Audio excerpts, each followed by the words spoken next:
Rock music. Rock music is a genre of popular music that originated as rock and roll in the United States in the 1950s, and developed into a range of different styles in the 1960s and later, particularly in the United Kingdom and the United States. It has its roots in 1940s and 1950s rock and roll, itself heavily influenced by rhythm and blues and country music.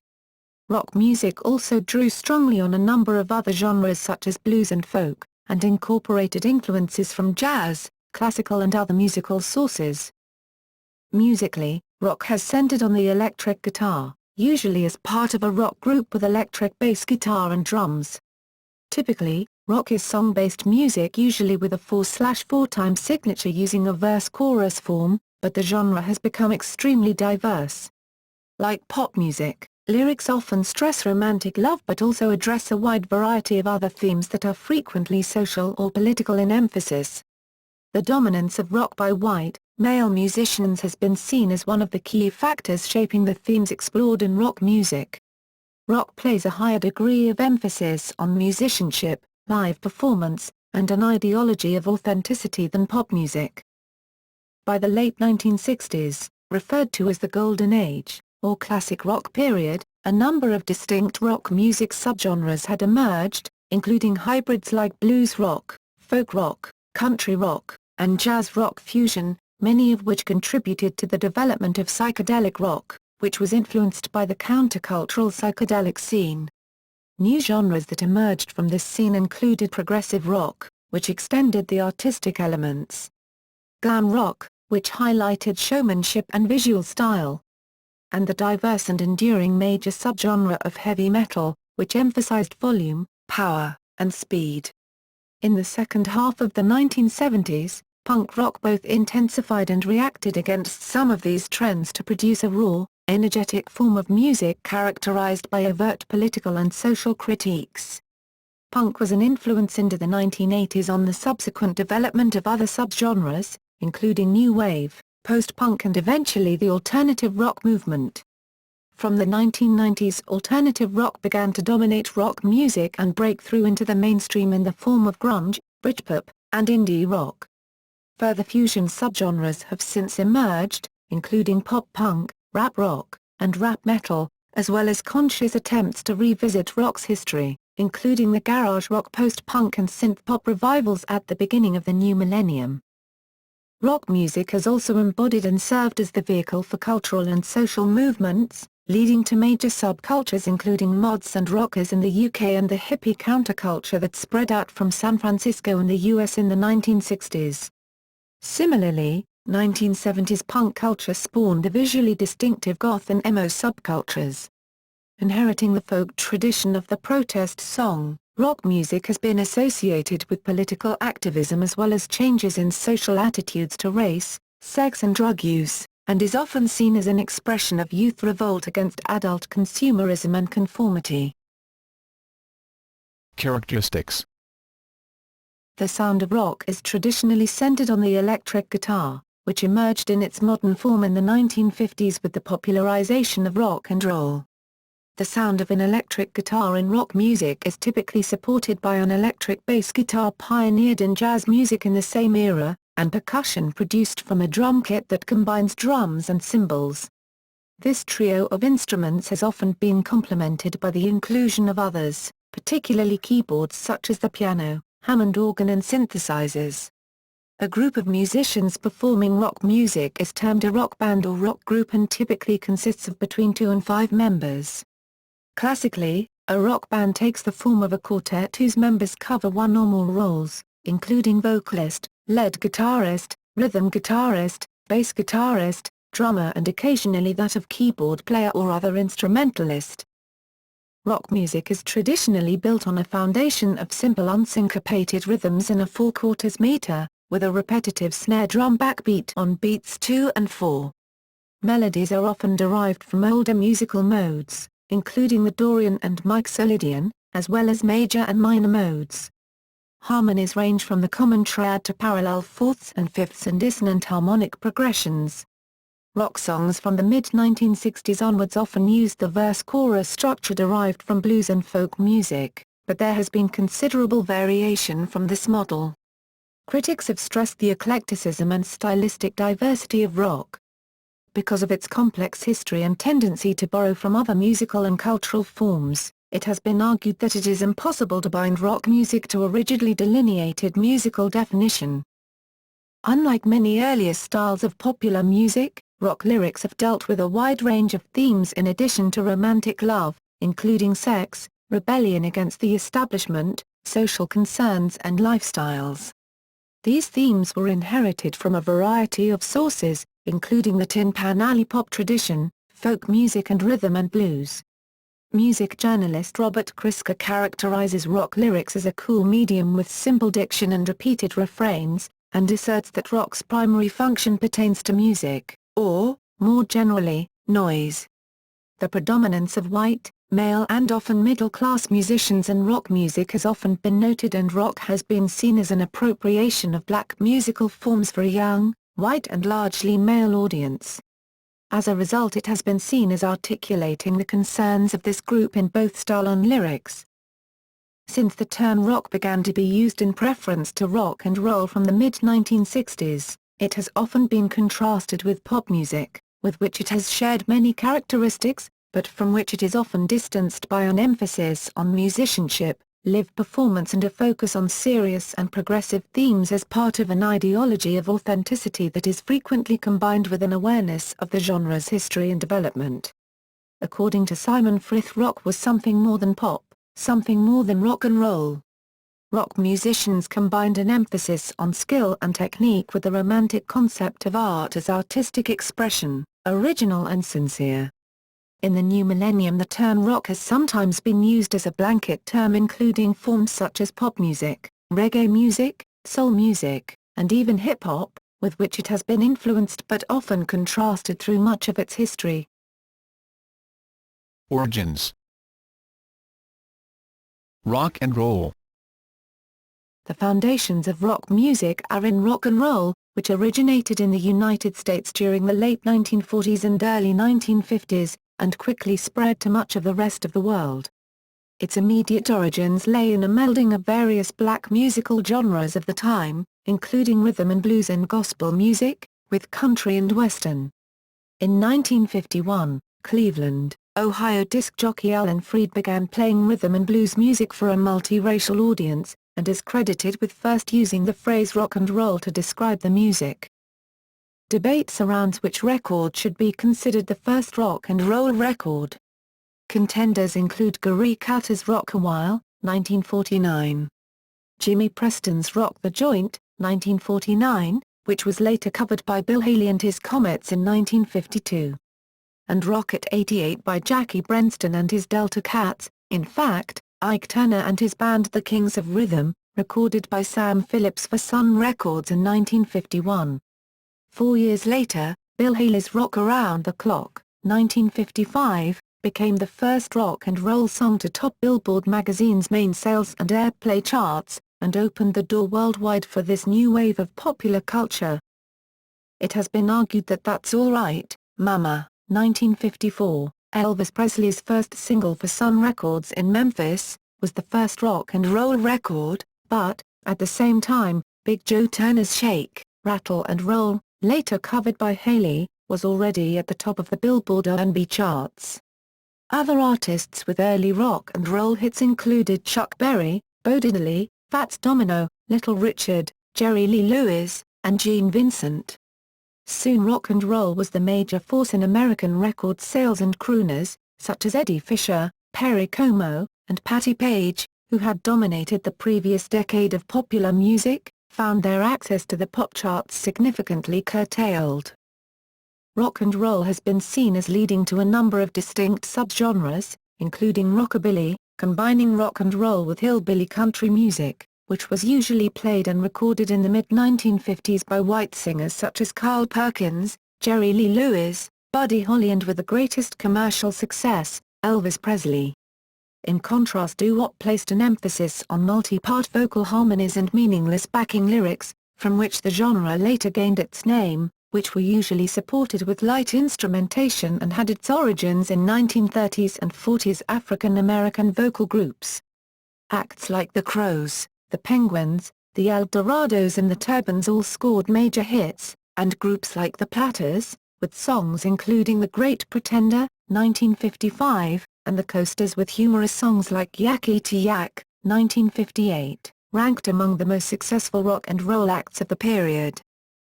The era also saw the growth in popularity of the electric guitar, and the development of a specifically rock and roll style of playing through such exponents as Chuck Berry, Link Wray, and Scotty Moore. The use of distortion, pioneered by electric blues guitarists such as Guitar Slim, Willie Johnson and Pat Hare in the early 1950s, was popularized by Chuck Berry in the mid-1950s. The use of power chords, pioneered by Willie Johnson and Pat Hare in the early 1950s, was popularized by Link Wray in the late 1950s. In the United Kingdom, the trad jazz and folk movements brought visiting blues music artists to Britain. Lonnie Donegan's 1955 hit Rock Island Line was a major influence and helped to develop the trend of skiffle music groups throughout the country, many of which, including John Lennon's The Quarrymen, moved on to play rock and roll. Commentators have traditionally perceived a decline of rock and roll in the late 1950s and early 1960s.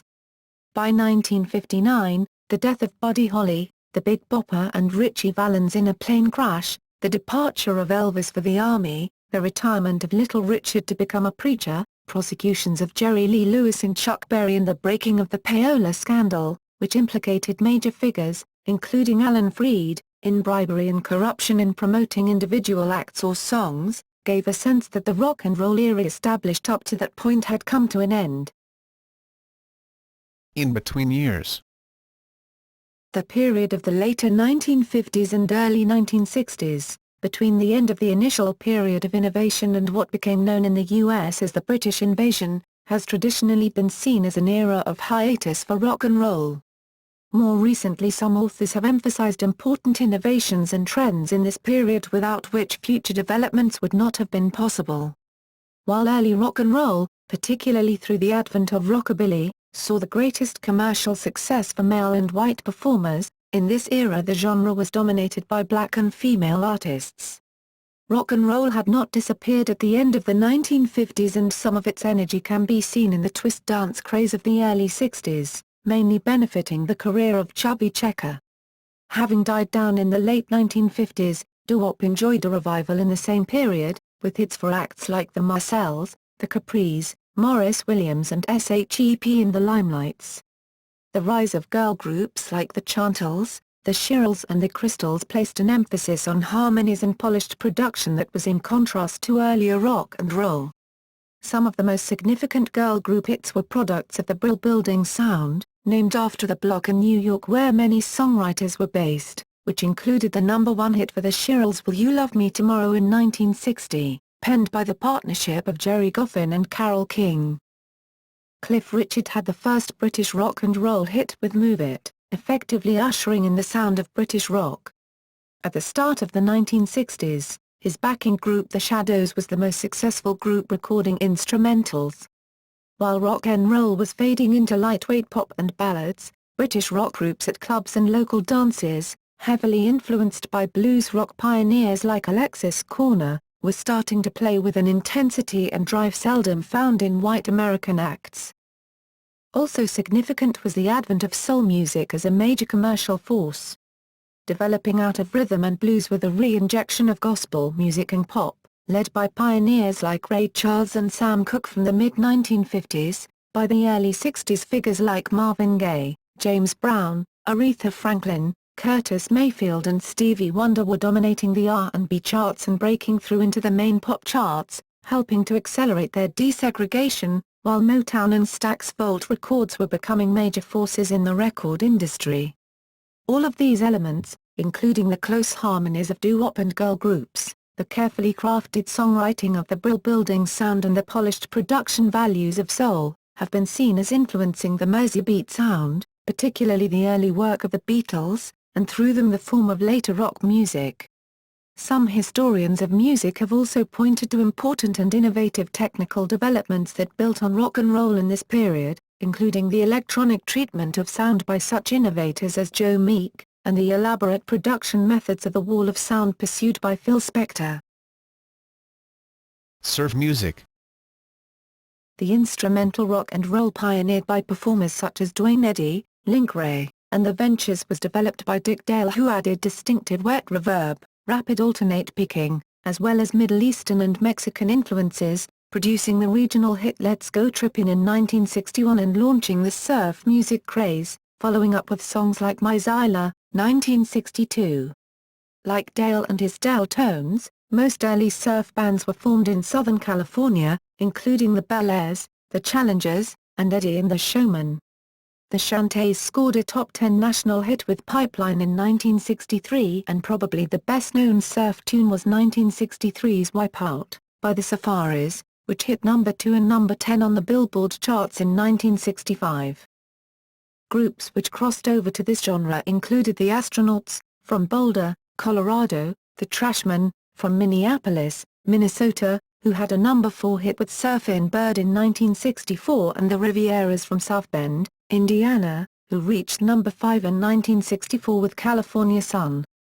The Atlantics, from Sydney, New South Wales, made a significant contribution to the genre, with their hit Bombera, 1963. European instrumental bands around this time generally focused more on the more rock and roll style played by the Shadows, but the Dakotas, who are the British backing band for Mersey beat singer Billy J. Kramer, gained some attention as surf musicians with Cruel Sea, 1963, which was later covered by American instrumental surf bands, including The Ventures. Surf music achieved its greatest commercial success as vocal music, particularly the work of the Beach Boys, formed in 1961 in Southern California. Their early albums included both instrumental surf rock, among them covers of music by Dick Dale, and vocal songs, drawing on rock and roll and doo-wop and the close harmonies of vocal pop acts like the Four Freshmen. Their first chart hit, Surfin' in 1962, reached the Billboard Top 100 and helped make the surf music craze a national phenomenon. From 1963 the group began to leave surfing behind as subject matter as Brian Wilson became their major composer and producer, moving on to the more general themes of male adolescence, including cars and girls in songs like Fun, Fun, Fun, 1964, and California Girls, 1965. Other vocal surf acts followed, including one-hit wonders like Ronnie and the Daytonas with GTO, 1964, and Rip Chords with Hey Little Cobra, which both reached the top 10, but the only other act to achieve sustained success with the formula were Jan and Dean, who had a number 1 hit with Surf City, co-written with Brian Wilson, in 1963. The surf music craze and the careers of almost all surf acts was effectively ended by the arrival of the British invasion from 1964. Only the Beach Boys were able to sustain a creative career into the mid-1960s, producing a string of hit singles and albums, including the highly regarded Pet Sounds in 1966, which made them, arguably, the only American rock or pop act that could rival the Beatles. Golden Age. British invasion. By the end of 1962, what would become the British rock scene had started with beat groups like the Beatles, Gerry and the Pacemakers and the Searchers from Liverpool, and Freddie and the Dreamers, Herman's Hermits and the Hollies from Manchester. They drew on a wide range of American influences including soul, rhythm and blues and surf music, initially reinterpreting standard American tunes and playing for dancers. Bands like the Animals from Newcastle and Them from Belfast, and particularly those from London like the Rolling Stones and the Yardbirds, were much more directly influenced by rhythm and blues and later blues music. Soon these groups were composing their own material, combining U.S. forms of music and infusing it with a high-energy beat. Beat bands tended towards bouncy, irresistible melodies, while early British rhythm and blues acts tended towards less sexually innocent, more aggressive songs, often adopting an anti-establishment stance. There was, however, particularly in the early stages, considerable musical crossover between the two tendencies. By 1963, led by the Beatles, beat groups had begun to achieve national success in Britain, soon to be followed into the charts by the more rhythm and blues-focused acts. I Want to Hold Your Hand was the Beatles' first #1 hit on the Billboard Hot 100, spending 7 weeks at the top and a total of 15 weeks on the chart. Their first appearance on The Ed Sullivan Show on February 9, 1964, drawing an estimated 73 million viewers, at the time a record for an American television program, is often considered a milestone in American pop culture. The Beatles went on to become the biggest-selling rock band of all time, and they were followed into the US charts by numerous British bands. During the next 2 years, British acts dominated their own and the US charts with Peter and Gordon, The Animals, Manfred Mann, Petula Clark, Freddie and the Dreamers, Wayne Fontana and the Mindbenders, Herman's Hermits, the Rolling Stones, the Trogs, and Donovan all having one or more #1 singles. Other major acts that were part of the invasion included the Kinks and the Dave Clark Five. The British invasion helped internationalize the production of rock and roll, opening the door for subsequent British, and Irish, performers to achieve international success. In America it arguably spelled the end of instrumental surf music, vocal girl groups and, for a time, the teen idols, that had dominated the American charts in the late 1950s and 60s. It dented the careers of established A&B acts like Fats Domino and Chubby Checker, and even temporarily derailed the chart success of surviving rock and roll acts, including Elvis. The British invasion also played a major part in the rise of a distinct genre of rock music, and cemented the primacy of the rock group, based on guitars and drums and producing their own material as singer-songwriters. Garage rock. Garage rock was a form of amateurish rock music, particularly prevalent in North America in the mid-1960s and so-called because of the perception that it was rehearsed in a suburban family garage. Garage rock songs revolved around the traumas of high school life, with songs about lying girls being particularly common. The lyrics and delivery were more aggressive than was common at the time, often with growled or shouted vocals that dissolved into incoherent screaming. They ranged from crude one-chord music, like the Seeds, to near studio musician quality, including the Knickerbockers, the Remains, and the Fifth Estate. There were also regional variations in many parts of the country with flourishing scenes, particularly in California and Texas. The Pacific Northwest states of Washington and Oregon had perhaps the most defined regional sound. The style had been evolving from regional scenes as early as 1958. Tall Cool One, 1959, by the Wailers, and Louie Louie by the Kingsmen, 1963, are mainstream examples of the genre in its formative stages. By 1963, garage band singles were creeping into the national charts in greater numbers, including Paul Revere and the Raiders, Boise, the Trashmen, Minneapolis, and the Rivieras, South Bend, Indiana. Other influential garage bands, such as the Sonics, Tacoma, Washington, never reached the Billboard Hot 100. In this early period many bands were heavily influenced by surf rock, and there was a cross-pollination between garage rock and frat rock, sometimes viewed as merely a subgenre of garage rock. The British invasion of 1964-66 greatly influenced garage bands, providing them with a national audience, leading many, often surf or hot rod groups, to adopt a British invasion lilt, and encouraging many more groups to form. Thousands of garage bands were extant in the US and Canada during the era, and hundreds produced regional hits. Examples include, The Witch by Tacoma's The Sonics, 1965, Where You Gonna Go by Detroit's Unrelated Segments, 1967, Girl I Got News for You by Miami's Birdwatchers, 1966, and 1-2-5 by Montreal's The Haunted. Despite scores of bands being signed to major or large regional labels, most were commercial failures. It is generally agreed that garage rock peaked both commercially and artistically around 1966. By 1968 the style largely disappeared from the national charts and at the local level as amateur musicians faced college work or the draft. New styles had evolved to replace garage rock, including blues rock, progressive rock and country rock. In Detroit, garage rock stayed alive until the early 70s, with bands like the MC5 and the Stooges, who employed a much more aggressive style. These bands began to be labeled punk rock and are now often seen as proto-punk or proto-hard rock. Pop rock.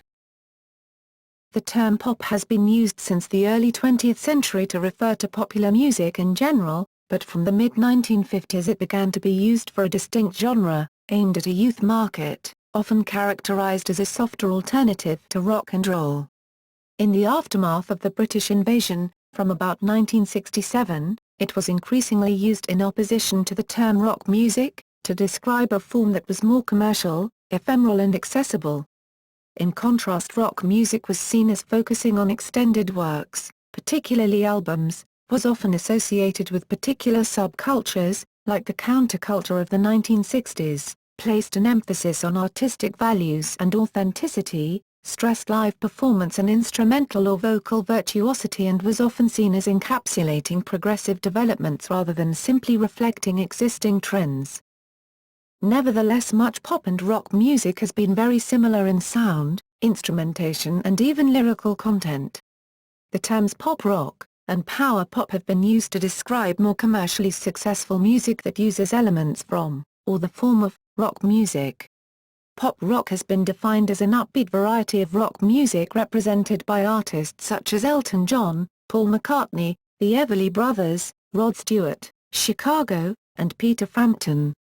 The term power pop was coined by Pete Townshend of The Who in 1966, but not much used until it was applied to bands like Badfinger in the 1970s, who proved some of the most commercially successful of the period.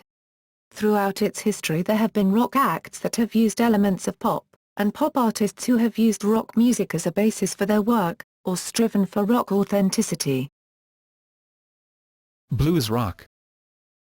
Although the first impact of the British invasion on American popular music was through beat and R&B-based acts, the impetus was soon taken up by a second wave of bands that drew their inspiration more directly from American blues, including the Rolling Stones and the Yardbirds.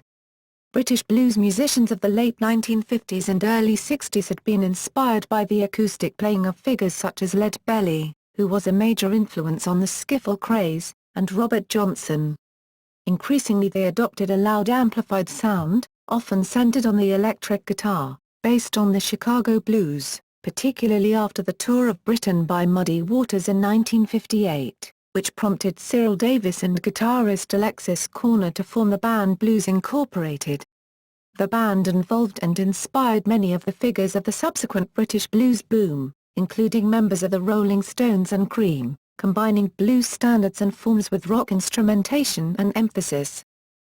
The other key focus for British blues was around John Mayall, who formed the Blues Breakers, whose members included Eric Clapton, after his departure from the Yardbirds, and later Peter Green. Particularly significant was the release of Blues Breakers with Eric Clapton, Beano, album, 1966, considered one of the seminal British blues recordings and the sound of which was much emulated in both Britain and the United States. Eric Clapton went on to form supergroups Cream, Blind Faith and Derek and the Dominos, followed by an extensive solo career that helped bring blues rock into the mainstream. Green, along with the Blues Breakers rhythm section Mick Fleetwood and John McVie, formed Peter Green's Fleetwood Mac, who enjoyed some of the greatest commercial success in the genre. In the late 60s Jeff Beck, also an alumnus of the Yardbirds, moved blues rock in the direction of heavy rock with his band, the Jeff Beck Group. The last Yardbirds guitarist was Jimmy Page, who went on to form the new Yardbirds, which rapidly became Led Zeppelin. Many of the songs on their first three albums, and occasionally later in their careers, were expansions on traditional blues songs. In America, blues rock had been pioneered in the early 1960s by guitarist Lonnie Mack, but the genre began to take off in the mid-60s as acts developed a sound similar to British blues musicians. Key acts included Paul Butterfield, whose band acted like Mayall's Blues Breakers in Britain as a starting point for many successful musicians, Canned Heat, the early Jefferson Airplane, Janis Joplin, Johnny Winter, the Jagles Band and Jimi Hendrix with his power trios, the Jimi Hendrix Experience and Band of Gypsies, whose guitar virtuosity and showmanship would be among the most emulated of the decade. Blues rock bands from the southern states, like Allman Brothers Band, Lynyrd Skynyrd, and ZZ Top, incorporated country elements into their style to produce distinctive Southern rock. Early blues rock bands often emulated jazz, playing long, involved improvisations, which would later be a major element of progressive rock. From about 1967, bands like Cream and the Jimi Hendrix Experience had begun to move away from purely blues-based music into psychedelia. By the 1970s, blues rock had become heavier and more riff-based, exemplified by the work of Led Zeppelin and Deep Purple, and the lines between blues rock and hard rock were barely visible, as bands began recording rock-style albums. The genre was continued in the 1970s by figures such as George Thorogood and Pat Travers, but, particularly on the British scene, except perhaps for the advent of groups such as Status Quo and Fogat who moved towards a form of high-energy and repetitive boogie rock, bands became focused on heavy metal innovation, and blues rock began to slip out of the mainstream. Folk rock. By the 1960s, the scene that had developed out of the American folk music revival had grown to a major movement, utilizing traditional music and new compositions in a traditional style, usually on acoustic instruments. In America, the genre was pioneered by figures such as Woody Guthrie and Pete Seeger and often identified with progressive or labor politics. In the early 60s, figures such as Joan Baez and Bob Dylan had come to the fore in this movement as singer-songwriters. Dylan had begun to reach a mainstream audience with hits including Blowin' in the Wind, 1963, and Masters of War, 1963, which brought protest songs to a wider public, but, although beginning to influence each other, rock and folk music had remained largely separate genres, often with mutually exclusive audiences. Early attempts to combine elements of folk and rock included the Animals' House of the Rising Sun, 1964, which was the first commercially successful folk song to be recorded with rock and roll instrumentation, and the Beatles' I'm a Loser, 1964, arguably the first Beatles song to be influenced directly by Dylan. The folk rock movement is usually thought to have taken off with the Bids recording of Dylan's Mr. Tambourine Man, which topped the charts in 1965. With members who had been part of the cafe-based folk scene in Los Angeles, the Byrds adopted rock instrumentation, including drums and 12-string Rickenbacker guitars, which became a major element in the sound of the genre. Later that year, Dylan adopted electric instruments, much to the outrage of many folk purists, with his Like a Rolling Stone becoming a U.S. hit single. Folk rock particularly took off in California, where it led acts like the Mamas and the Papas and Crosby, Stills and Nash to move to electric instrumentation, and in New York, where it spawned performers including The Lovin' Spoonful and Simon and Garfunkel, with the latter's acoustic The Sounds of Silence, 1965, being remixed with rock instruments to be the first of many hits. These acts directly influenced British performers like Donovan and Fairport Convention. In 1969, Fairport Convention abandoned their mixture of American covers and Dylan-influenced songs to play traditional English folk music on electric instruments. This electric folk was taken up by bands including Pentangle, Steely Span and the Albion Band, which in turn prompted Irish groups like Horslips and Scottish acts like the JSD Band, Spencer's Feet and later Five Hand Reel, to use their traditional music to create a brand of Celtic rock in the early 1970s. Folk rock reached its peak of commercial popularity in the period 1967-68, before many acts moved off in a variety of directions, including Dylan and the Byrds, who began to develop country rock. However, the hybridization of folk and rock has been seen as having a major influence on the development of rock music, bringing in elements of psychedelia, and helping to develop the ideas of the singer-songwriter, the protest song and concepts of authenticity. Psychedelic rock. Psychedelic music's LSD-inspired vibe began in the folk scene, with the New York-based Holy Modal Rounders using the term in their 1964 recording of Hesitation Blues. The first group to advertise themselves as psychedelic rock were the 13th Floor Elevators from Texas, at the end of 1965. Producing an album that made their direction clear, with the psychedelic sounds of the 13th Floor Elevators the following year. The Beatles introduced many of the major elements of the psychedelic sound to audiences in this period, with I Feel Fine using guitar feedback. In late 1965 the Rubber Soul album included the use of a sitar on Norwegian wood, and they employed backmasking on their 1966 single B-side Rain, and other tracks that appeared on their Revolver album later that year. Psychedelic rock particularly took off in California's emerging music scene as groups followed the Byrds from folk to folk rock from 1965. The psychedelic lifestyle had already developed in San Francisco, and particularly prominent products of the scene were the Grateful Dead, Country Joe and the Fish, The Great Society and Jefferson Airplane. The Byrds rapidly progressed from purely folk rock in 1966 with their single 8 Miles High, widely taken to be a reference to drug use.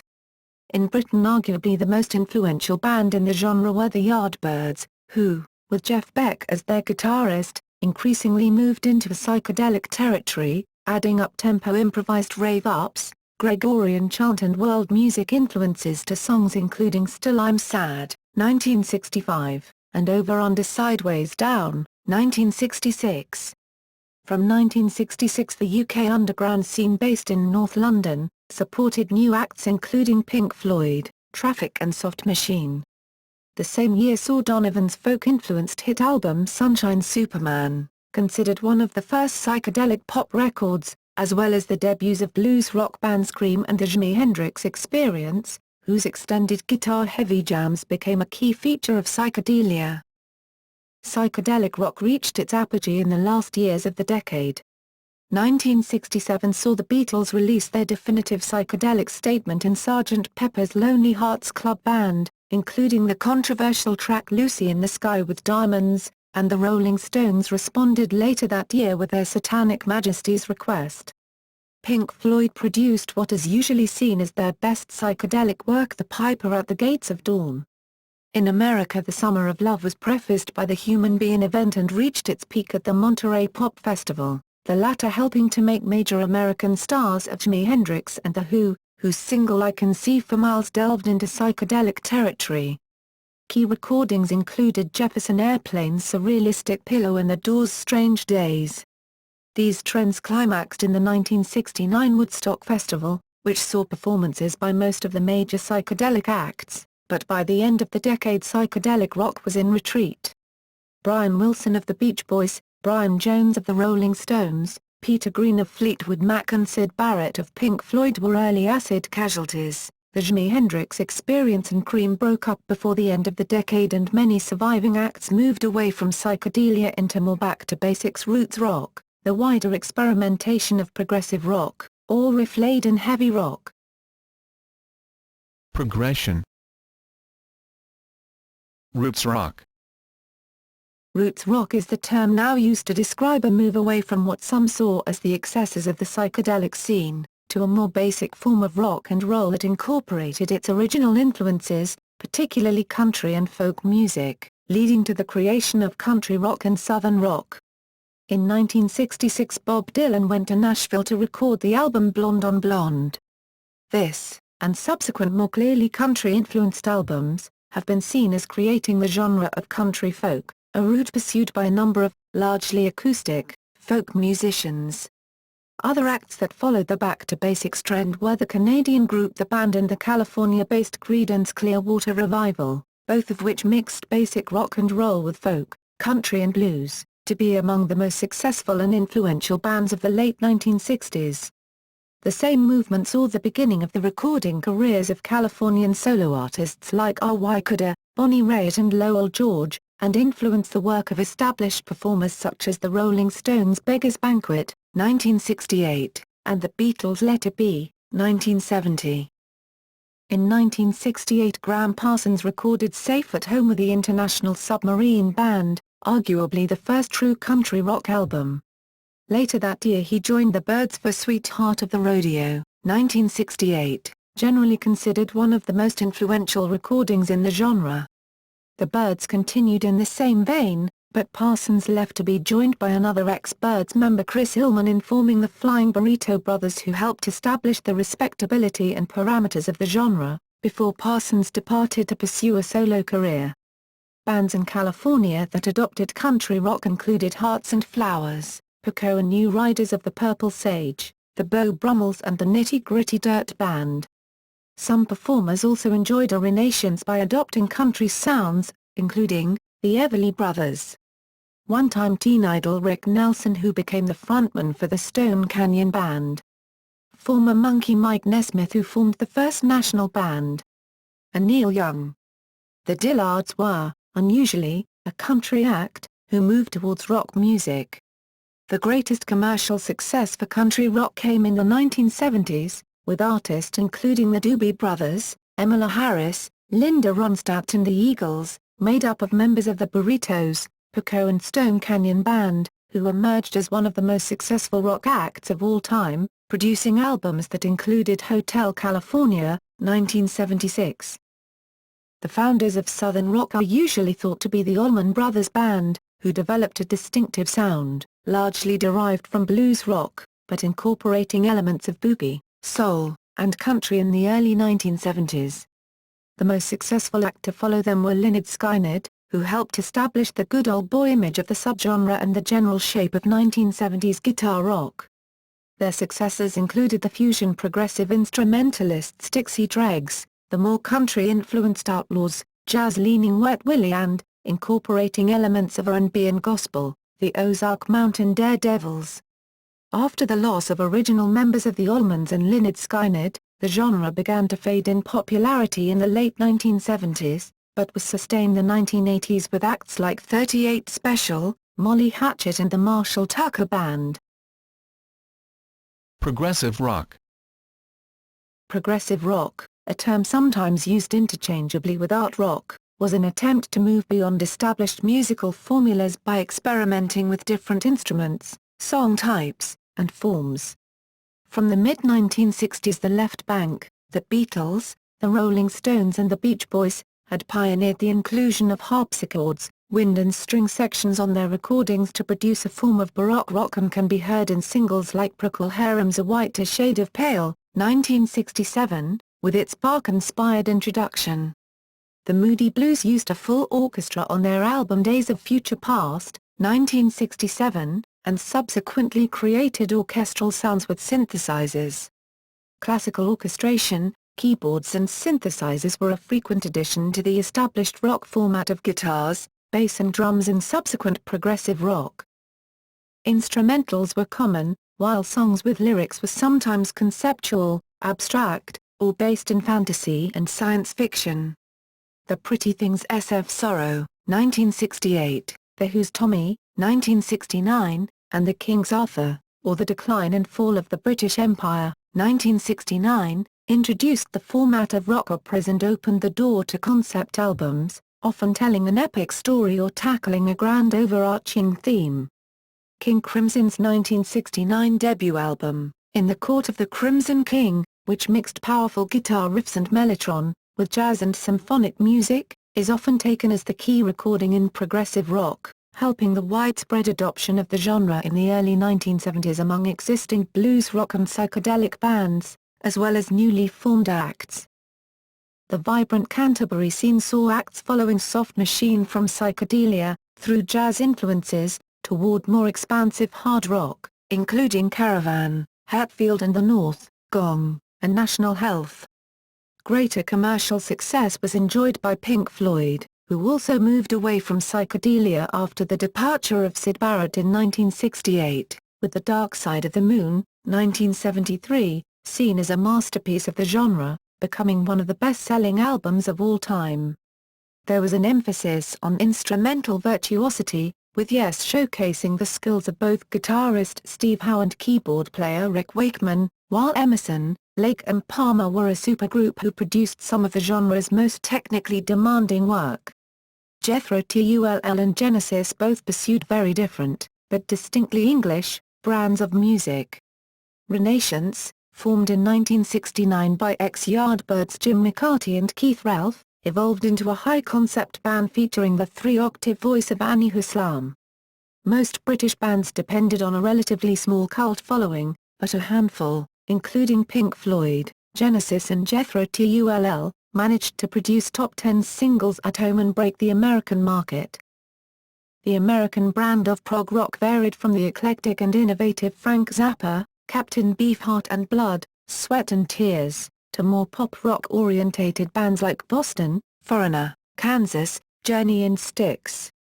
These, beside British bands Supertramp and ELO, all demonstrated a prog rock influence, and while ranking among the most commercially successful acts of the 1970s, issuing in the era of pomp or arena rock, which would last until the costs of complex shows, often with theatrical staging and special effects, would be replaced by more economical rock festivals as major live venues in the 1990s.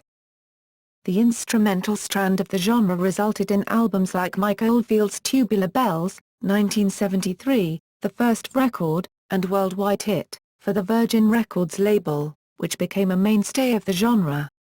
Instrumental rock was particularly significant in continental Europe, allowing bands like Kraftwerk, Tangerine Dream, Ken and Faust to circumvent the language barrier. Their synthesizer-heavy krautrock, along with the work of Brian Eno, for a time the keyboard player with Roxy Music, would be a major influence on subsequent synth rock. With the advent of punk rock and technological changes in the late 1970s, progressive rock was increasingly dismissed as pretentious and overblown. Many bands broke up, but some, including Genesis, ELP, Yes, and Pink Floyd, regularly scored top 10 albums with successful accompanying worldwide tours. Some bands which emerged in the aftermath of punk, such as Siouxsie and the Banshees, Ultravox and Simple Minds, showed the influence of prog, as well as their more usually recognized punk influences. Jazz rock. In the late 1960s, jazz rock emerged as a distinct subgenre out of the blues rock, psychedelic and progressive rock scenes, mixing the power of rock with the musical complexity and improvisational elements of jazz. Many early U.S. rock and roll musicians had begun in jazz and carried some of these elements into the new music. In Britain, the subgenre of blues rock, and many of its leading figures, like Ginger Baker and Jack Bruce of Cream, had emerged from the British jazz scene. Often highlighted as the first true jazz rock recording is the only album by the relatively obscure New York-based The Free Spirits with Out of Sight and Sound, 1966.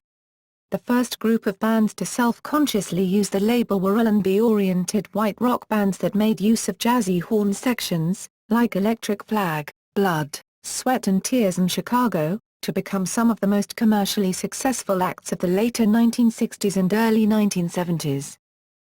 British acts to emerge in the same period from the blues scene, to make use of the tonal and improvisational aspects of jazz, included Nucleus and the Graham Bond and John Mayall spin-off Colosseum. From the psychedelic rock and the Canterbury scenes came Soft Machine, who, it has been suggested, produced one of the artistically successful fusions of the two genres. Perhaps the most critically acclaimed fusion came from the jazz side of the equation, with Miles Davis, particularly influenced by the work of Hendrix, incorporating rock instrumentation into his sound for the album Bitches Brew, 1970. It was a major influence on subsequent rock-influenced jazz artists, including Herbie Hancock, Chick Corea and Weather Report. The genre began to fade in the late 1970s, as a mellower form of fusion began to take its audience, but acts like Steely Dan, Frank Zappa and Joni Mitchell recorded significant jazz-influenced albums in this period, and it has continued to be a major influence on rock music. Glam rock. Glam rock emerged from the English psychedelic and art rock scenes of the late 1960s and can be seen as both an extension of and reaction against those trends. Musically diverse, varying between the simple rock and roll revivalism of figures like Alvin Stardust to the complex art rock of Roxy Music, and can be seen as much as a fashion as a musical subgenre. Visually it was a mesh of various styles, ranging from 1930s Hollywood glamour, through 1950s pin-up sex appeal, pre-war cabaret theatrics, Victorian literary and symbolist styles, science fiction, to ancient and occult mysticism and mythology. Manifesting itself in outrageous clothes, makeup, hairstyles, and platform-soled boots. Glam is most noted for its sexual and gender ambiguity and representations of androgyny, beside extensive use of theatrics. It was prefigured by the showmanship and gender identity manipulation of American acts such as the Coquettes and Alice Cooper. The origins of glam rock are associated with Mark Bolan, who had renamed his folk duo to T-Rex and taken up electric instruments by the end of the 1960s.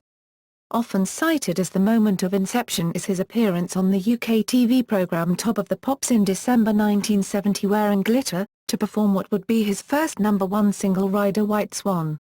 From 1971, already a minor star, David Bowie developed his Ziggy Stardust persona, incorporating elements of professional makeup, mime and performance into his act. These performers were soon followed in the style by acts including Roxy Music, Sweet, Slade, Mott the Hoople, Mud and Alvin Stardust. While highly successful in the single charts in the UK, very few of these musicians were able to make a serious impact in the United States. Bowie was the major exception, becoming an international superstar and prompting the adoption of glam styles among acts like Lou Reed, Iggy Pop, New York Dolls and Joe Briath, often known as glitter rock, and with a darker lyrical content than their British counterparts. In the UK, the term glitter rock was most often used to refer to the extreme version of glam pursued by Gary Glitter and his support musicians the Glitter Band, who between them achieved 18 top 10 singles in the UK between 1972 and 1976. A second wave of glam rock acts, including Suzi Quatro, Roy Wood's Wizard and Sparks, dominated the British single charts from about 1974 to 1976.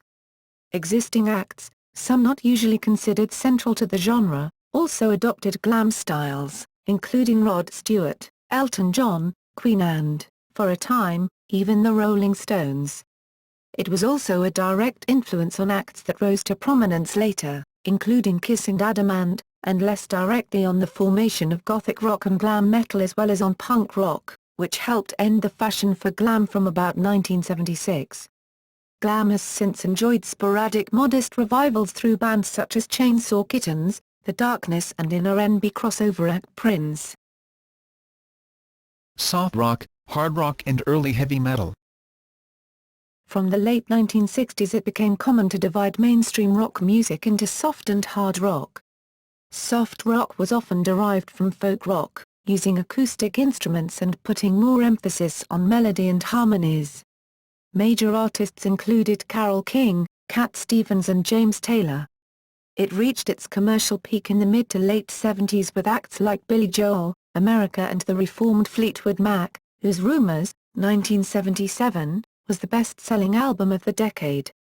In contrast, hard rock was more often derived from blues rock and was played louder and with more intensity. It often emphasized the electric guitar, both as a rhythm instrument using simple repetitive riffs and as a solo lead instrument, and was more likely to be used with distortion and other effects. Key acts included British invasion bands like The Who and The Kinks, as well as psychedelic-era performers like Cream, Jimi Hendrix and the Jeff Beck Group. Hard rock influenced bands that enjoyed international success in the later 1970s included Queen, Thin Lizzy, Aerosmith and AC/DC. From the late 1960s the term heavy metal began to be used to describe some hard rock played with even more volume and intensity, first as an adjective and by the early 1970s as a noun. The term was first used in music in Steppenwolf's Born to be Wild, 1967, and began to be associated with pioneer bands like Boston's Blue Cheer and Michigan's Grand Funk Railroad. By 1973 key British bands had developed the characteristic sounds and styles which would help shape the subgenre. Led Zeppelin added elements of fantasy to their riff-laden blues rock, Deep Purple brought in symphonic and medieval interests from their progressive rock phrase and Black Sabbath introduced facets of the gothic and modal harmony, helping to produce a darker sound. These elements were taken up by a second generation of heavy metal bands into the late 1970s, including Judas Priest, UFO, Motorhead and Rainbow from Britain, Kiss, Ted Nugent, and Blue Oyster Cult from the US, Rush from Canada and Scorpions from Germany, all marking the expansion in popularity of the subgenre. Despite a lack of airplay and very little presence on the singles charts, late 1970s heavy metal built a considerable following, particularly among adolescent working-class males in North America and Europe. Christian rock. Rock has been criticized by some Christian religious leaders, who have condemned it as immoral, anti-Christian and even demonic. However, Christian rock began to develop in the late 1960s, particularly out of the Jesus movement beginning in Southern California, and emerged as a subgenre in the 1970s with artists like Larry Norman, usually seen as the first major star of Christian rock. The genre has been particularly popular in the United States. Many Christian rock performers have ties to the contemporary Christian music scene, while other bands and artists are closely linked to independent music. Since the 1980s, Christian rock performers have gained mainstream success, including figures such as the American gospel-to-pop crossover artist Amy Grant and the British singer Cliff Richard. While these artists were largely acceptable in Christian communities, the adoption of heavy rock and glam metal styles by bands like Petra and Stryper, who achieved considerable mainstream success in the 1980s, was more controversial. From the 1990s there were increasing numbers of acts who attempted to avoid the Christian band label, preferring to be seen as groups who were also Christians, including POD and Collective Soul. Punk. Punk rock. Punk rock was developed between 1974 and 1976 in the United States and the United Kingdom. Rooted in garage rock and other forms of what is now known as proto-punk music, punk rock bands eschewed the perceived excesses of mainstream 1970s rock. They created fast, hard-edged music, typically with short songs, stripped-down instrumentation, and often political, anti-establishment lyrics. Punk embraces a DIY, do-it-yourself, ethic, with many bands self-producing their recordings and distributing them through informal channels. By late 1976, acts such as the Ramones and Patti Smith, in New York City, and the Sex Pistols and The Clash, in London, were recognized as the vanguard of a new musical movement. The following year saw punk rock spreading around the world. Punk quickly, though briefly, became a major cultural phenomenon in the United Kingdom. For the most part, punk took root in local scenes that tended to reject association with the mainstream. An associated punk subculture emerged, expressing youthful rebellion and characterized by distinctive clothing styles and a variety of anti-authoritarian ideologies. By the beginning of the 1980s, faster, more aggressive styles such as hardcore and oi! Had become the predominant mode of punk rock. This has resulted in several evolved strains of hardcore punk, such as D-Beat, a distortion-heavy subgenre influenced by the UK band Discharge, anarcho-punk, such as Crass, grindcore, such as Napalm Death, and crust punk. Musicians identifying with or inspired by punk also pursued a broad range of other variations, giving rise to new wave, post-punk and the alternative rock movement. New wave. Although punk rock was a significant social and musical phenomenon, it achieved less in the way of record sales, being distributed by small specialty labels such as Stiff Records, or American radio airplay, as the radio scene continued to be dominated by mainstream formats such as disco and album-oriented rock. Punk rock had attracted devotees from the art and collegiate world, and soon bands sporting a more literate, arty approach, such as Talking Heads, and Devo began to infiltrate the punk scene. In some quarters the description new wave began to be used to differentiate these less overtly punk bands. Record executives, who had been mostly mystified by the punk movement, recognized the potential of the more accessible new wave acts and began aggressively signing and marketing any band that could claim a remote connection to punk or new wave. Many of these bands, such as the Cars and the Go-Go's, can be seen as pop bands marketed as new wave. Other existing acts, including The Police, The Pretenders and Elvis Costello, used the new wave movement as the springboard for relatively long and critically successful careers, while skinny tie bands exemplified by the Knack, or the Photogenic Blondie, began as punk acts and moved into more commercial territory. Between 1979 and 1985, influenced by Kraftwerk, Yellow Magic Orchestra, David Bowie, and Gary Newman, British new wave went in the direction of such new romantics as Spandau Ballet, Ultravox, Japan, Duran Duran, A Flock of Seagulls, Culture Club, Talk Talk and the Eurythmics, sometimes using the synthesizer to replace all other instruments. This period coincided with the rise of MTV and led to a great deal of exposure for this brand of synthpop, creating what has been characterized as a second British invasion.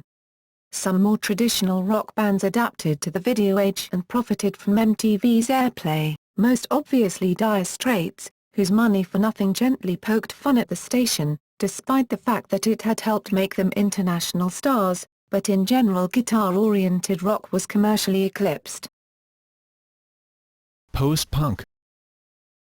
If hardcore most directly pursued the stripped-down aesthetic of punk, a new wave came to represent its commercial wing. Post-punk emerged in the later 1970s and early 80s as its more artistic and challenging side. Major influences beside punk bands were the Velvet Underground, The Who, Frank Zappa and Captain Beefheart, and the New York-based no-wave scene, which placed an emphasis on performance, including bands such as James Chance and the Contortions, DNA and Sonic Youth. Early contributors to the genre included the US bands Perubu, Devo, The Residents and Talking Heads. The first wave of British post-punk included Gang of Four, Siouxsie and the Banshees and Joy Division, who placed less emphasis on art than their US counterparts and more on the dark emotional qualities of their music. Bands like Siouxsie and the Banshees, Bauhaus, The Cure, and the Sisters of Mercy, moved increasingly in this direction to found Gothic rock, which had become the basis of a major subculture by the early 1980s. Similar emotional territory was pursued by Australian acts like The Birthday Party and Nick Cave. Members of Bauhaus and Joy Division explored new stylistic territory as Love and Rockets and New Order respectively.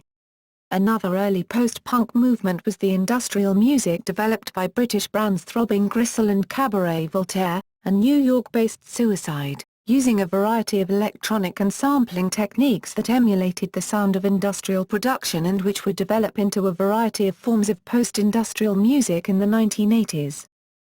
The second generation of British post-punk bands that broke through in the early 1980s, including The Fall, the pop group, The Macons, Echo and the Bunnymen and Teardrop Explodes, tended to move away from dark sonic landscapes. Arguably the most successful band to emerge from post-punk was Ireland's U2, who incorporated elements of religious imagery together with political commentary into their often anthemic music, and by the late 1980s had become one of the biggest bands in the world. Although many post-punk bands continued to record and perform, it declined as a movement in the mid-1980s as acts disbanded or moved off to explore other musical areas, but it has continued to influence the development of rock music and has been seen as a major element in the creation of the alternative rock movement. New waves and genres in heavy metal. Although many established bands continued to perform and record, heavy metal suffered a hiatus in the face of the punk movement in the mid-1970s.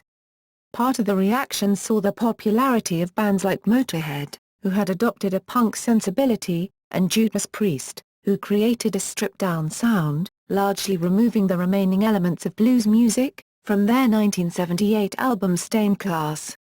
This change of direction was compared to punk and in the late 1970s became known as the new wave of British heavy metal, NWOBHM. These bands were soon followed by acts including Iron Maiden, Vardis, Diamond Head, Saxon, Def Leppard and Venom, many of which began to enjoy considerable success in the US. In the same period Eddie Van Halen established himself as a metal guitar virtuoso after his band's self-titled 1978 album. Randy Rhoads and Yngwie Malmsteen also became established virtuosos, associated with what would be known as the neoclassical metal style. Inspired by NWOBHM and Van Halen's success, a metal scene began to develop in Southern California from the late 1970s, based on the clubs of LA's Sunset Strip and including such bands as Quiet Riot, Rat, Motley Crue, and WASP, who, along with similarly styled acts such as New York's Twisted Sister, incorporated the theatrics, and sometimes makeup, of glam rock acts like Alice Cooper and Kiss. The lyrics of these glam metal bands characteristically emphasized hedonism and wild behavior and musically were distinguished by rapid-fire shred guitar solos, anthemic choruses, and a relatively melodic, pop-oriented approach. the most commercially significant release of the era being Slippery When Wet, 1986, by Bon Jovi from New Jersey, selling over 12 million copies in the US alone. The album has been credited with widening the audience for the subgenre, particularly by appealing to women as well as the traditional male-dominated audience, and opening the door to MTV and commercial success for other bands at the end of the decade. By the mid-1980s, bands were beginning to emerge from the LA scene that pursued a less glam image and a rawer sound, particularly Guns N' Roses, breaking through with the chart-topping Appetite for Destruction, 1987, and Jane's Addiction, who emerged with their major label debut Nothing's Shocking, the following year. In the late 1980s, metal fragmented into several subgenres, including thrash metal, which developed in the US from the style known as speed metal, under the influence of hardcore punk, with low-register guitar riffs typically overlaid by shredding leads. Lyrics often express nihilistic views or deal with social issues using visceral, gory language.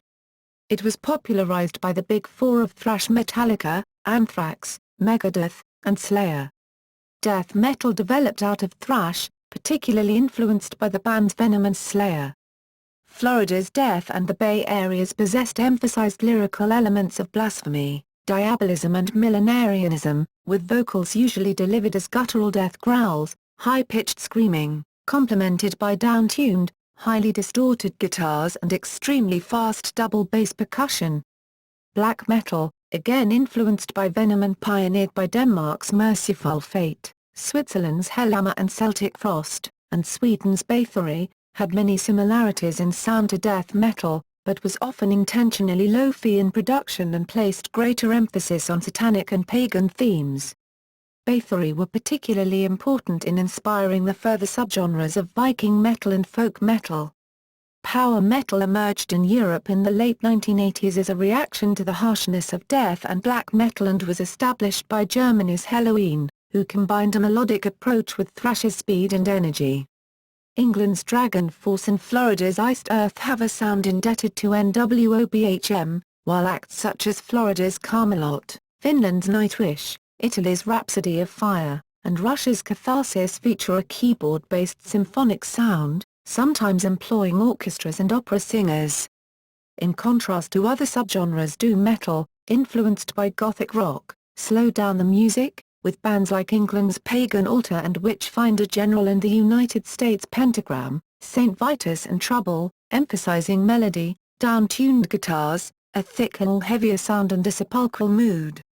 American bands such as Queensryche and Dream Theater pioneered an often instrumentally challenging fusion of NWOBHM and progressive rock called progressive metal, with bands such as Symphony X combining aspects of power metal and classical music with the style, while Sweden's Opeth developed a unique style indebted to both death metal and atmospheric 70s prog rock. Heartland rock. American working-class-oriented heartland rock, characterized by a straightforward musical style, and a concern with the lives of ordinary, blue-collar American people, developed in the second half of the 1970s.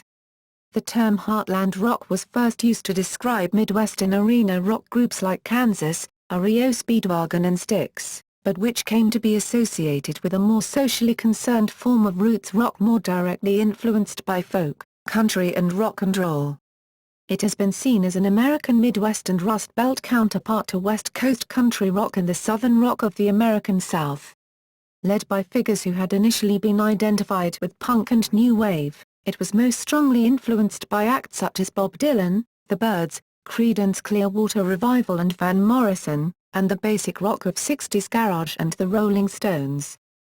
Exemplified by the commercial success of singer-songwriters Bruce Springsteen, Bob Seger, and Tom Petty, along with less widely known acts such as Southside Johnny and the Asbury Jukes and Joe Grusecki and the Hauser Rockers, it was partly a reaction to post-industrial urban decline in the East and Midwest, often dwelling on issues of social disintegration and isolation, beside a form of good-time rock and roll revivalism.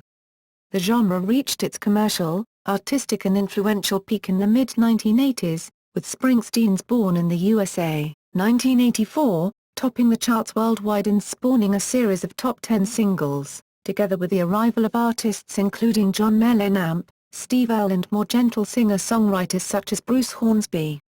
It can also be heard as an influence on artists as diverse as Billy Joel, Kid Rock and The Killers.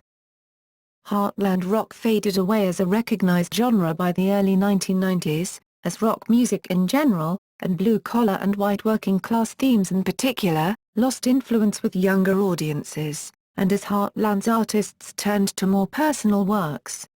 Many Heartland rock artists continue to record today with critical and commercial success, most notably Bruce Springsteen, Tom Petty and John Mellencamp, although their works have become more personal and experimental and no longer fit easily into a single genre. Newer artists whose music would perhaps have been labeled Heartland rock had it been released in the 1970s or 1980s, such as Missouri's Bottle Rockets and Illinois' Uncle Tupelo, often find themselves labeled alt country. Emergence of alternative rock. The term alternative rock was coined in the early 1980s to describe rock artists who did not fit into the mainstream genres of the time. Bands dubbed alternative had no unified style, but were all seen as distinct from mainstream music. Alternative bands were linked by their collective debt to punk rock, through hardcore, new wave or the post-punk movements. Important alternative rock bands of the 1980s in the US included R.E.M., Husker Du, Jane's Addiction, Sonic Youth, and the Pixies, and in the UK The Cure, New Order, the Jesus and Mary Chain, and the Smiths. Artists were largely confined to independent record labels, building an extensive underground music scene based on college radio, fanzines, touring, and word of mouth. They rejected the dominant synth pop of the early 1980s, marking a return to group-based guitar rock. Few of these early bands, with the exceptions of R.E.M. and the Smiths, achieved mainstream success, but despite a lack of spectacular album sales, they exerted a considerable influence on the generation of musicians who came of age in the 1980s and ended up breaking through to mainstream success in the 1990s. Styles of alternative rock in the US during the 1980s included jangle pop, associated with the early recordings of R.E.M., which incorporated the ringing guitars of mid-1960s pop and rock, and college rock, used to describe alternative bands that began in the college circuit and college radio, including acts such as 10,000 Maniacs and the Feelies. In the UK Gothic rock was dominant in the early 1980s, but by the end of the decade indie or dream pop like Primal Scream, Bogged, Half Man Half Biscuit and The Wedding Present, and what were dubbed shoegaze bands like My Bloody Valentine, Ride, Lush, Chapter House, and the Boo Radleys. Particularly vibrant was the Manchester scene, produced such bands as Happy Mondays, The Inspiral Carpets, and Stone Roses. The next decade would see the success of grunge in the United States and Britpop in the United Kingdom, bringing alternative rock into the mainstream. Alternative. Grunge. Disaffected by commercialized and highly produced pop and rock in the mid-1980s, bands in Washington state, particularly in the Seattle area, formed a new style of rock which sharply contrasted with the mainstream music of the time. The developing genre came to be known as grunge, a term descriptive of the dirty sound of the music and the unkempt appearance of most musicians, who actively rebelled against the over-groomed images of other artists. Grunge fused elements of hardcore punk and heavy metal into a single sound, and made heavy use of guitar distortion, fuzz and feedback. The lyrics were typically apathetic and angst-filled, and often concerned themes such as social alienation and entrapment, although it was also known for its dark humor and parodies of commercial rock. Bands such as Green River, Soundgarden, the Melvins and Skin Yard pioneered the genre, with Mudhoney becoming the most successful by the end of the decade. However, grunge remained largely a local phenomenon until 1991, when Nirvana's Nevermind became a huge success thanks to the lead single Smells Like Teen Spirit. Nevermind was more melodic than its predecessors, but the band refused to employ traditional corporate promotion and marketing mechanisms. During 1991 and 1992, other grunge albums such as Pearl Jam's 10, Soundgarden's Badmotorfinger and Alice in Chains' Dirt, along with the Temple of the Dog album featuring members of Pearl Jam and Soundgarden, became among the 100 top-selling albums. Major record labels signed most of the remaining grunge bands in Seattle, while a second influx of acts moved to the city in the hope of success.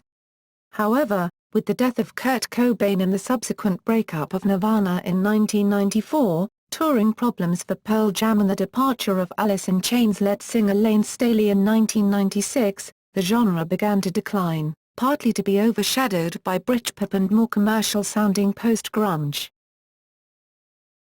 Britpop. Britpop emerged from the British alternative rock scene of the early 1990s and was characterised by bands particularly influenced by British guitar music of the 1960s and 1970s. The Smiths were a major influence, as were bands of the Manchester scene, which had dissolved in the early 1990s. The movement has been seen partly as a reaction against various US-based musical and cultural trends in the late 1980s and early 1990s, particularly the grunge phenomenon, and as a reassertion of a British rock identity. Britpop was varied in style, but often used catchy tunes and hooks, beside lyrics with particularly British concerns and the adoption of the iconography of the 1960s British invasion, including the symbols of British identity previously utilised by the Mods. It was launched around 1992 with releases by groups such as Suede and Blur, who were soon joined by others including Oasis, Pulp, Supergrass and Elastica, who produced a series of top 10 albums and singles. For a while the contest between Blur and Oasis was built by the popular press into the Battle of Britpop, initially won by Blur, but with Oasis achieving greater long-term and international success, directly influencing a third generation of Britpop bands, including the Boo Radleys, Ocean Colour Scene and Cast. Britpop groups brought British alternative rock into the mainstream and formed the backbone of a larger British cultural movement known as Cool Britannia. Although its more popular bands, particularly Blur and Oasis, were able to spread their commercial success overseas, especially to the United States, the movement had largely fallen apart by the end of the decade. Post-grunge.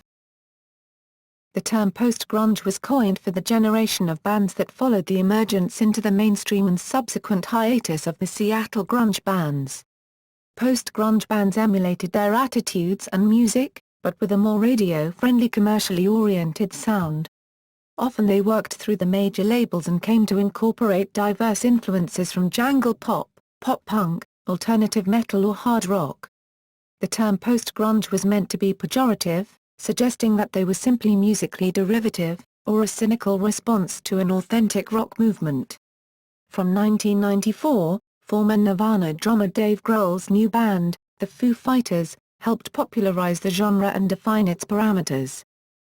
Some post-grunge bands, like Candlebox, were from Seattle, but the subgenre was marked by a broadening of the geographical base of grunge, with bands like Los Angeles' Audioslave, and Georgia's Collective Soul, and beyond the US to Australia's Silverchair and Britain's Bush, who all cemented post-grunge as one of the most commercially viable subgenres of the late 1990s.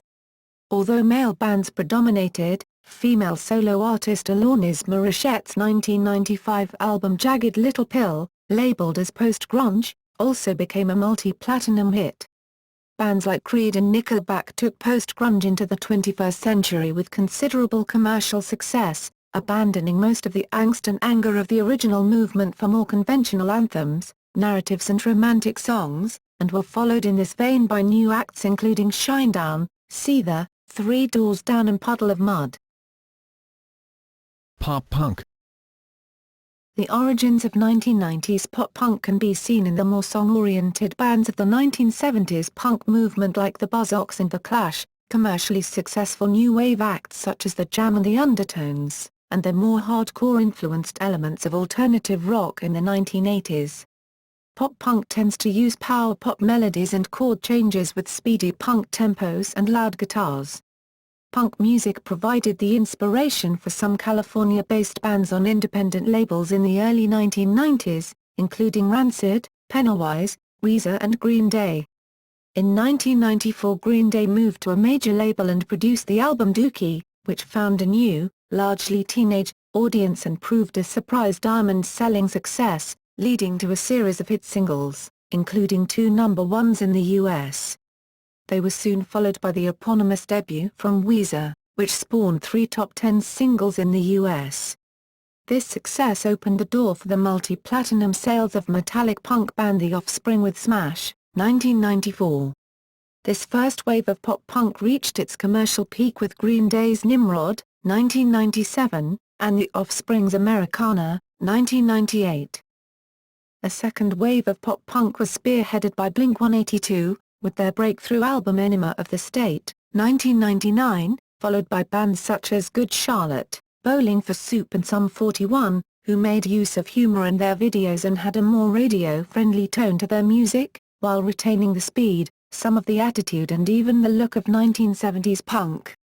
Later pop-punk bands, including Simple Plan, the All-American Rejects and Fall Out Boy, had a sound that has been described as closer to 1980s hardcore, while still achieving commercial success. Indie rock. In the 1980s the terms indie rock and alternative rock were used interchangeably. By the mid-1990s, as elements of the movement began to attract mainstream interest, particularly grunge and then Britpop, post-grunge and pop-punk, the term alternative began to lose its meaning. Those bands following the less commercial contours of the scene were increasingly referred to by the label indie. They characteristically attempted to retain control of their careers by releasing albums on their own or small independent labels, while relying on touring, word of mouth, and airplay on independent or college radio stations for promotion. Linked by an ethos more than a musical approach, the indie rock movement encompassed a wide range of styles, from hard-edged, grunge-influenced bands like the Cranberries and Superhunk, through do-it-yourself experimental bands like Pavement, to punk folk singers such as Ani DiFranco. It has been noted that indie rock has a relatively high proportion of female artists compared with preceding rock genres, a tendency exemplified by the development of feminist-informed riot grrrl music. Many countries have developed an extensive local indie scene, flourishing with brands with enough popularity to survive inside the respective country, but virtually unknown outside them. By the end of the 1990s many recognizable subgenres, most with their origins in the late 80s alternative movement, were included under the umbrella of indie. Lo-fi eschewed polished recording techniques for a DIY ethos and was spearheaded by Beck, Spado and Pavement. The work of Talk Talk and Slint helped inspire both post-rock, an experimental style influenced by jazz and electronic music, pioneered by Bach Psychosis and taken up by acts such as Tortoise, Strulab, and Laker, as well as leading to more dense and complex, guitar-based math rock, developed by acts like Polvo and Chavez. Space rock looked back to progressive roots, with drone-heavy and minimalist acts like Spaceman 3, the two bands created out of his split, Spectrum and Spiritualized, and later groups including Flying Saucer Attack, Godspeed You Black Emperor, and Quick Space.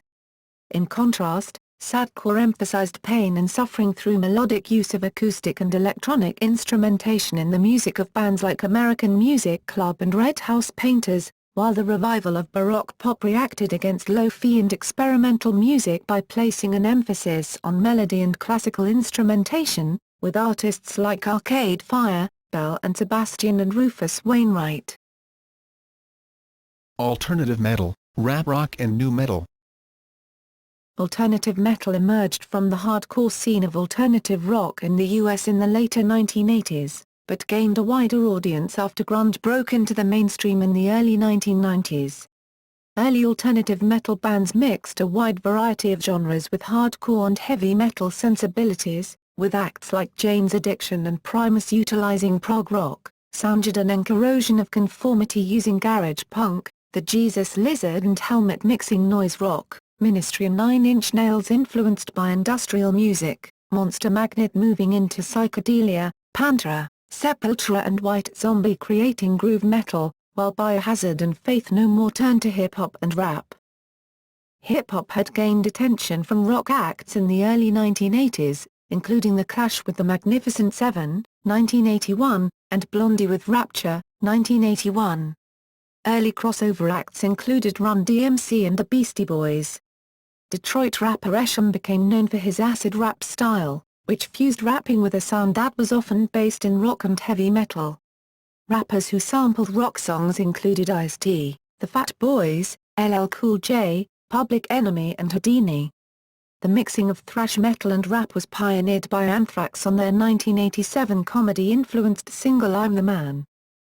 In 1990, Faith No More broke into the mainstream with their single Epic, often seen as the first truly successful combination of heavy metal with rap.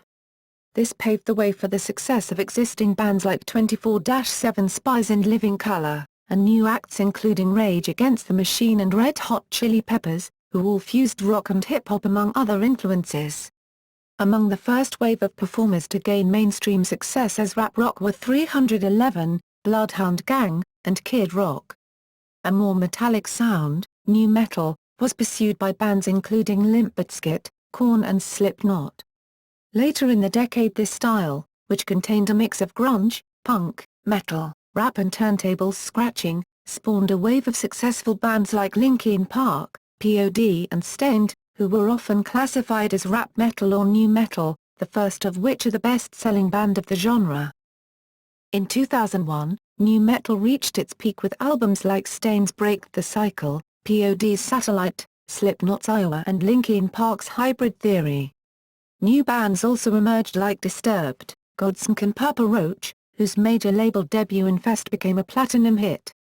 Korn's long-awaited fifth album Untouchables, and Papa Roach's second album Love Hate Tragedy, did not sell as well as their previous releases, while nu metal bands were played more infrequently on rock radio stations and MTV began focusing on pop-punk and emo. Since then, many bands have changed to a more conventional hard rock, heavy metal, or electronic music sound. Post-Britpop. From about 1997, as dissatisfaction grew with the concept of Cool Britannia, and Britpop as a movement began to dissolve, emerging bands began to avoid the Britpop label while still producing music derived from it. Many of these bands tended to mix elements of British traditional rock, or British trad rock, particularly the Beatles, Rolling Stones and Small Faces, with American influences, including post-grunge. Drawn from across the United Kingdom, with several important bands emerging from the north of England, Scotland, Wales and Northern Ireland, the themes of their music tended to be less parochially centred on British, English and London life and more introspective than had been the case with Britpop at its height.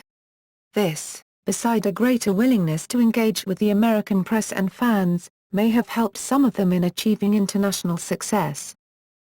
Post-Britpop bands have been seen as presenting the image of the rock star as an ordinary person, and their increasingly melodic music was criticized for being bland or derivative. Post-Britpop bands like The Verve with Urban Hymns, 1997, Radiohead from OK Computer, 1997, Travis from The Man Who, 1999, Stereophonics from Performance and Cocktails, 1999, Feeder from Echo Park, 2001, and particularly Coldplay from their debut album Parachutes, 2000, achieved much wider international success than most of the Britpop groups that has preceded them, and were some of the most commercially successful acts of the late 1990s and early 2000s, arguably providing a launchpad for the subsequent garage rock or post-punk revival, which has also been seen as a reaction to their introspective brand of rock. 2000s. Post-hardcore and emo. Post-hardcore developed in the U.S., particularly in the Chicago and Washington, D.C. areas, in the early to mid-1980s, with bands that were inspired by the do-it-yourself ethics and guitar-heavy music of hardcore punk, but influenced by post-punk, adopting longer song formats, more complex musical structures and sometimes more melodic lyrics. Existing bands that moved on from hardcore included Fugazi. From the late 1980s they were followed by bands including Quicksand, Girls Against Boys and the Jesus Lizard. Bands that formed in the 1990s included Thursday, Thrice, Finch, and Poison the Well. Emo also emerged from the hardcore scene in 1980s Washington, D.C., initially as emocore, used as a term to describe bands who favored expressive vocals over the more common abrasive, barking style.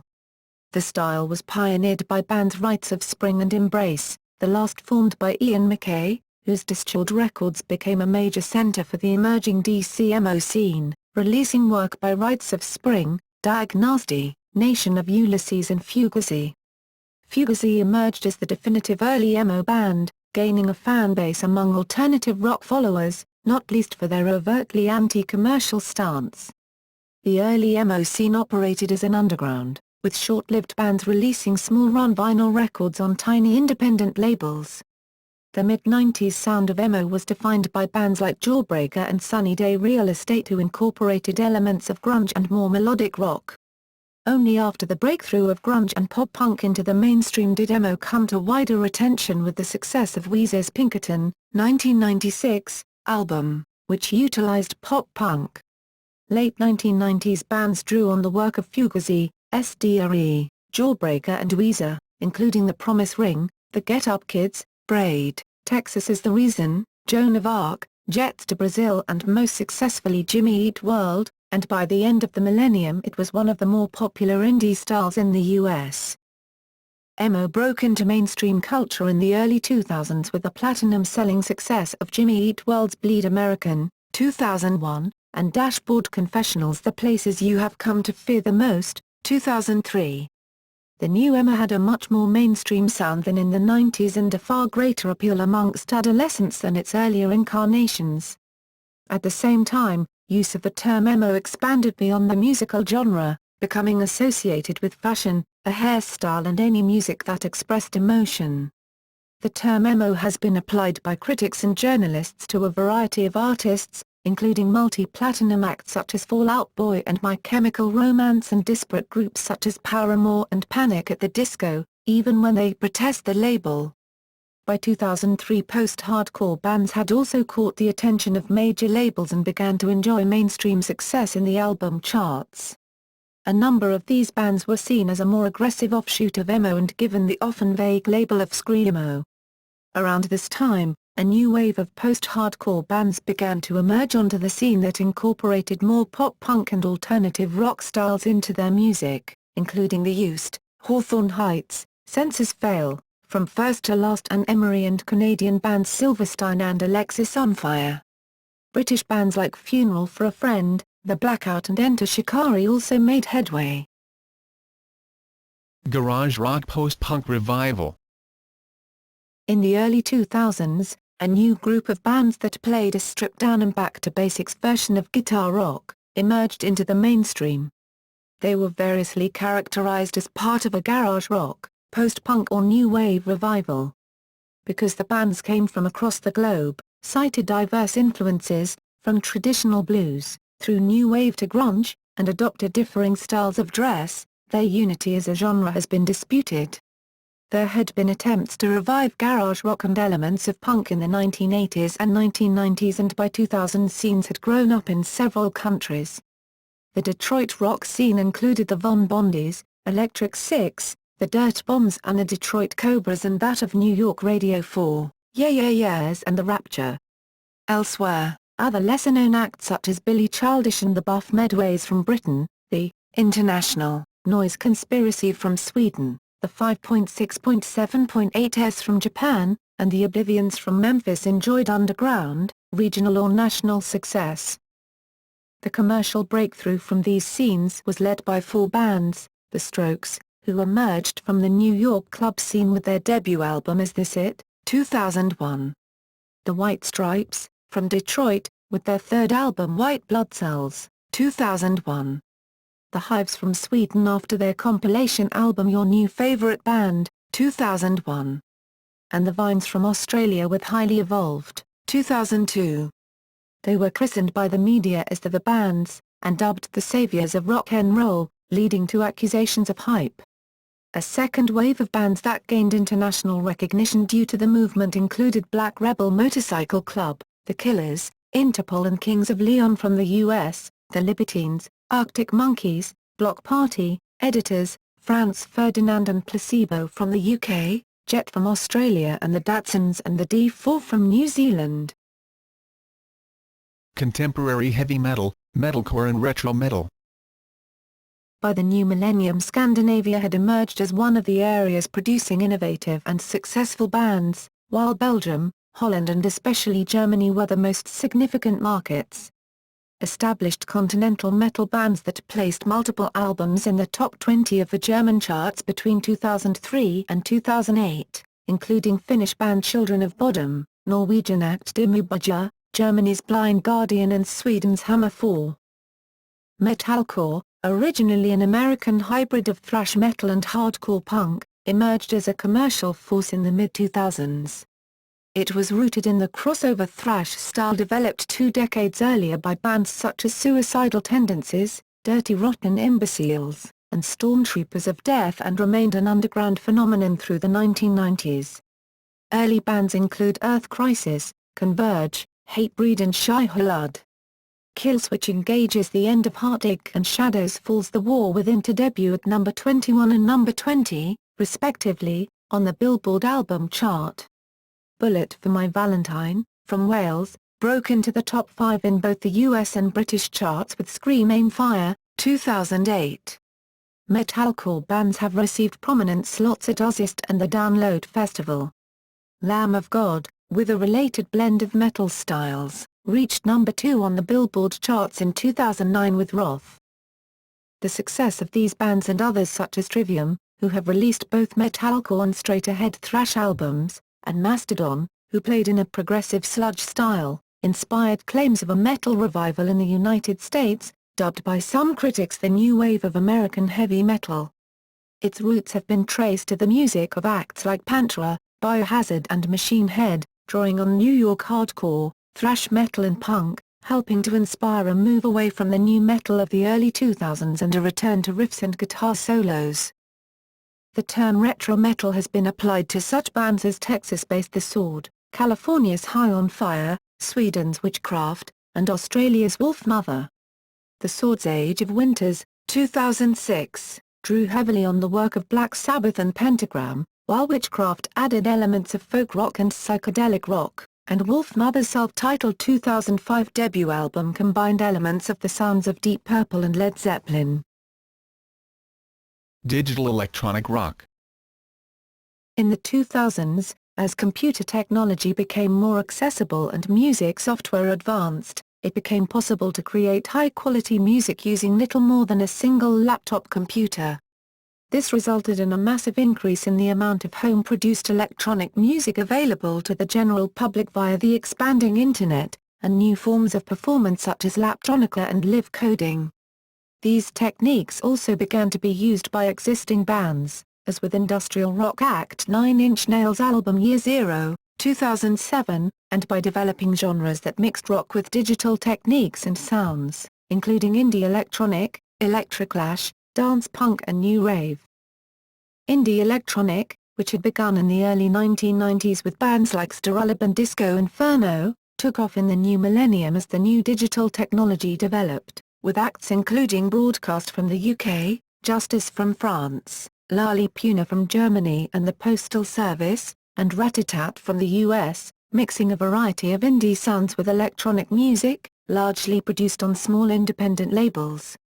The electroclash subgenre began in New York at the end of the 1990s, combining synth pop, techno, punk and performance art. It was pioneered by IF with their track Space Invaders Are Smoking Grass, 1998, and pursued by artists including Felix da Hausa Cat, Peaches, Chicks on Speed, and Ladytron. It gained international attention at the beginning of the new millennium and spread to scenes in London and Berlin, but rapidly faded as a recognizable genre.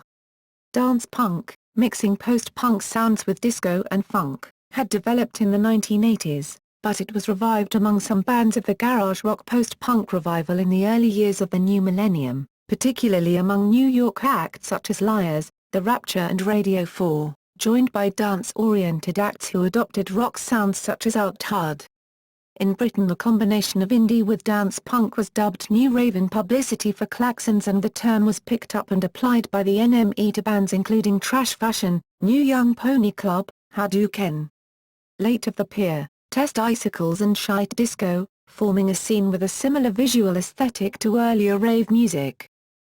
Renewed interest in electronic music and nostalgia for the 1980s led to the beginnings of a synth-pop revival, with acts including Adult and Fisher Spooner.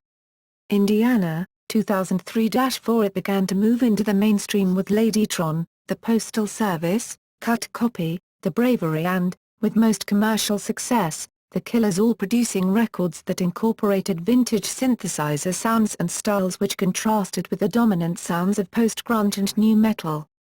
The style was picked up by a large number of performers, particularly female solo artists, leading the British and other media to proclaim a new era of the female electropop star. Artists named included British acts Little Boots, LaRue and Lady Hawk. Male acts that emerged in the same period included Calvin Harris, Frank Music, Hertz, Cascade, LMFAO, and Owl City, whose single Fireflies, 2009, reached the top of the Billboard chart. Social impact. Different subgenres of rock were adopted by, and became central to, the identity of a large number of subcultures. In the 1950s and 1960s, respectively, British youths adopted the teddy boy and rock as subcultures, which revolved around US rock and roll. The counterculture of the 1960s was closely associated with psychedelic rock. The mid-1970s punk subculture began in the US, but it was given a distinctive look by British designer Vivienne Westwood, a look which spread worldwide. Out of the punk scene, the goth and emo subcultures grew, both of which presented distinctive visual styles. When an international rock culture developed, it supplanted cinema as the major sources of fashion influence. Paradoxically, followers of rock music have often mistrusted the world of fashion, which has been seen as elevating image above substance. Rock fashions have been seen as combining elements of different cultures and periods, as well as expressing divergent views on sexuality and gender, and rock music in general has been noted and criticized for facilitating greater sexual freedom. Rock has also been associated with various forms of drug use, including the stimulants taken by some mods in the early to mid-1960s, through the LSD linked with psychedelic rock in the late 1960s and early 1970s. And sometimes to cannabis, cocaine and heroin, all of which have been eulogized in song. Rock has been credited with changing attitudes to race by opening up African American culture to white audiences. But at the same time, rock has been accused of appropriating and exploiting that culture. While rock music has absorbed many influences and introduced Western audiences to different musical traditions, the global spread of rock music has been interpreted as a form of cultural imperialism. Rock music inherited the folk tradition of protest song, making political statements on subjects such as war, religion, poverty, civil rights, justice and the environment. Political activism reached a mainstream peak with the Do They Know It's Christmas?